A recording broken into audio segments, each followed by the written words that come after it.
Yeah.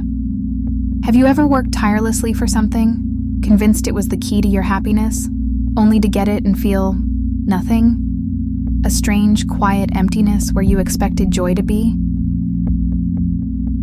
This isn't the feeling of disappointment. It's something more subtle and insidious. It's the feeling of having finally found a measure of peace, a respite from the constant struggle, only to realize that the struggle was the very thing giving your life momentum. The world tells us that peace is the ultimate goal. We chase it through mindfulness, meditation, therapy, and self-help books. We work to eliminate stress, to cut out toxic relationships, to find a sense of calm and stability. And one day, you look around and you realize, I did it. I found peace. But instead of elation, there's a quiet dread, a low-grade hum of misery. You're not fighting anymore, and that feels wrong. This script is for anyone who has ever felt this way. We're going to explore this paradox, the unexpected misery of finding peace. We'll uncover why the absence of struggle doesn't automatically lead to happiness. And we'll talk about how to navigate this confusing, silent void and rediscover a sense of purpose. The lie of linear happiness. We're sold a very simple, linear story about happiness. It goes like this. Identify your problems, work hard to solve them, and once they're gone, you'll be happy. The logic is flawless on the surface. Problem equals pain. No problem equals no pain, which must equal happiness. But human psychology is far more complex than a simple math equation. This is the hedonic treadmill, a concept in psychology that suggests we quickly return to a relatively stable level of happiness, despite major positive or negative events. We adapt. You get the promotion you've been dreaming of, and for a few weeks, you're on top of the world. Then, the new role becomes your new normal, and you're back to your baseline. The same thing happens when we find peace. We work so hard to get out of the chaotic, noisy, and stressful phases of our lives. And once we achieve that quiet, we adapt to it. The peace itself becomes the new normal, and we're left with the underlying, unaddressed issues of our existence. The issues we were able to ignore because we were so busy fighting the fire. The real lie isn't that peace is bad, but that peace is the end game. It's not. Peace is just the starting line. It's the calm, before you realize you have to build something, not just stop fighting. The absence of an enemy.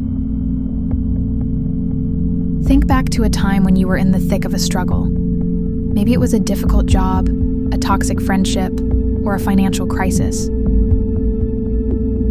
In a strange way, that struggle gave your life a clear enemy.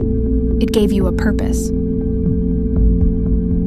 Every day was a battle plan. You were constantly strategizing, fighting, and pushing forward. The goal was simple: survive this, escape that. And let's be honest, there's a certain thrill in that. The feeling of being an underdog, of overcoming obstacles. But when the enemy is gone, when the battle is won, what's left? You're in a quiet field, the smoke has cleared, and you're holding a sword with no one to fight. The absence of a clear enemy can feel like an absence of self. Your identity was tied to the struggle. You were the survivor, the fighter, the one who never gave up. Now who are you? This isn't about romanticizing struggle. We don't want to go back to that pain. But we do need to acknowledge what we lose when we gain peace. We lose a ready-made purpose, and without a new one, we feel lost and empty.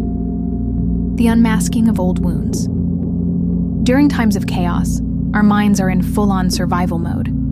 We're so focused on the external pressures that we can ignore our internal landscape. The quiet in our lives is often mirrored by a silence in our minds, a silence about our deeper, unresolved issues. The trauma from childhood, the insecurities from a past relationship, the self-limiting beliefs you've carried for years. All of these things are still there, but they're buried under the noise of the day-to-day fight. Then, when the noise fades, they begin to surface. Suddenly, you have the mental space to think about them. But it's a space you're not used to, and it can be terrifying. It feels like a new kind of suffering, but it's not new at all. It's the suffering that was always there, waiting patiently for a quiet moment to be heard. This is why so many people get to a place of peace and feel worse. The problems they thought they were solving were just a distraction from the real work. The work of confronting their inner world, the work of healing old wounds, the tyranny of the unstructured day. Human beings are creatures of habit and structure. Even a stressful schedule gives us a framework. We know what we need to do, when we need to do it, and what success looks like. But what happens when you've built a life of peace that is entirely unstructured? You wake up, and there's no immediate crisis to solve. No urgent emails, no one demanding your time. And for many of us, this freedom is paralyzing. The blank canvas of a peaceful day can feel more intimidating than a packed schedule. We become slaves to our own lack of structure. We end up scrolling endlessly, procrastinating, and feeling a profound sense of meaninglessness. The very freedom we sought becomes a kind of prison.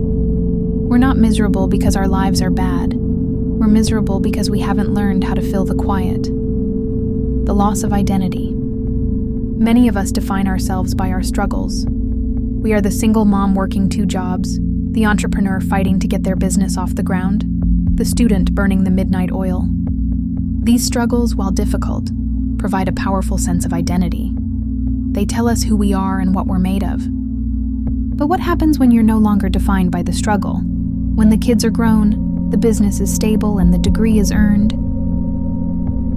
You're left with the core of who you are, stripped of the story you've been telling yourself. And if you haven't done the work to build an identity outside of your struggles, you feel lost. You feel like you've lost your purpose, because your purpose was tied to an external conflict. This is a crisis of identity, and it's deeply painful. How to build a life beyond the struggle. So what do you do when you found peace but are still miserable? The answer isn't to go back and find a new enemy. The answer is to use this newfound peace as a foundation for building a life of meaning. Peace isn't the destination. It's the clearing where you can finally start to build something that lasts. 1. Confront the silence. Don't run from the quiet. Don't fill it with distractions. Sit in the silence and listen to what it's trying to tell you.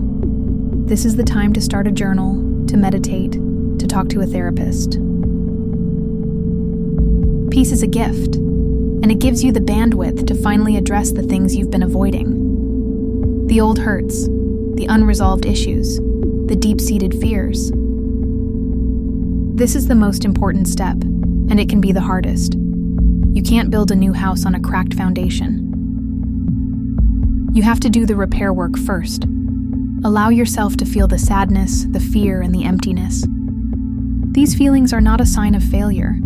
They are an invitation to a deeper, more honest conversation with yourself.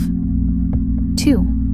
Find a new purpose. You need a new enemy, but this time, the enemy is inaction. You need a new battle, but this time, the battle is for growth, not survival. What makes you feel alive? What are you curious about? Maybe it's learning a new language, starting a creative project, or volunteering for a cause you care about. The key is to find something that gives you a sense of forward momentum. Your purpose doesn't have to be a grand, world-changing mission. It just needs to be something that gets you out of bed in the morning with a sense of anticipation. This is about finding an internal drive, not an external threat. It's about moving towards something, not just away from something else. 3. Embrace structure and routine. Now that you have the time, you need to be deliberate about how you spend it. Create a routine that supports your new purpose. Structure your days with intention. Schedule time for your creative projects, for exercise, for learning, and for connecting with people. This isn't about being rigid. It's about giving your life a framework that allows you to feel productive and engaged. even when there's no crisis to solve. The structure is the container that holds your new purpose. 4. Cultivate a new identity. Now is the time to redefine who you are. You are no longer just the survivor or the fighter. You are the creator, the learner, the contributor. Your identity can be built on the things you love, the values you hold, and the person you want to become. Think about what you truly value. Is it kindness? Is it creativity? Is it knowledge? Make these values the cornerstone of your new identity. And remember, this isn't a one-time process. It's a constant evolution. The peaceful parts of our lives are the most fertile ground for growth. They are the opportunity to become the person we were always meant to be, without the constant noise and distractions. The second act. We often think of our lives in chapters. The chapter of struggle, the chapter of survival, the chapter of getting by. And we believe that the next chapter is the happily ever after. But life isn't a fairy tale.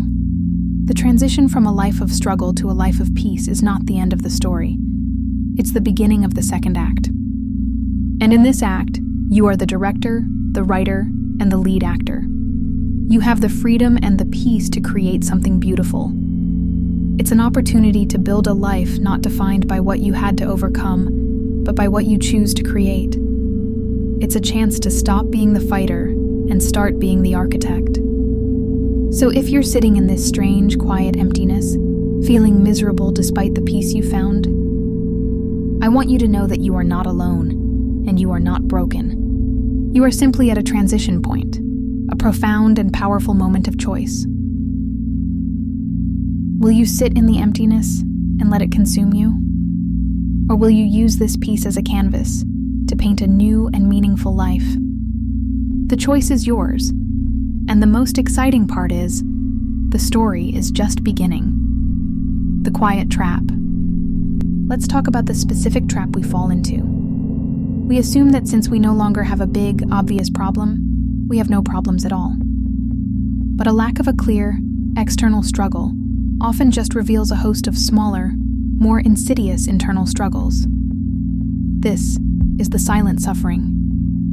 The feeling of disconnection, the subtle boredom, the lack of passion. These are the things that get swept under the rug when we're too busy to notice. But now you have the quiet to notice them.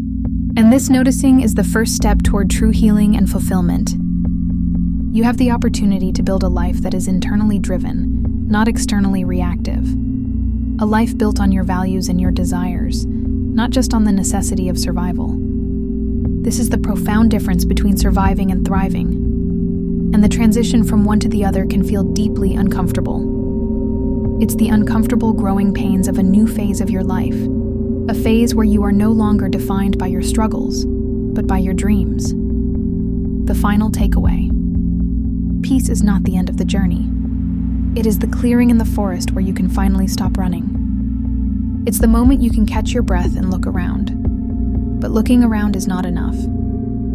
You must use this moment to decide what you will build with the rest of your life. You must choose to find a new purpose, to confront the silence, and to create a life of meaning. Because the greatest tragedy isn't to be miserable in a life of struggle. The greatest tragedy is to find peace, and then to be miserable in a life of emptiness. Don't let that happen. Use your peace to build something beautiful. Thank you for watching. I hope this gives you some clarity and some hope. Now it's your turn. What are you going to build in your newfound peace? Leave a comment below and let us know. And as always, if this resonated with you, like and subscribe for more content like this. We'll see you in the next one.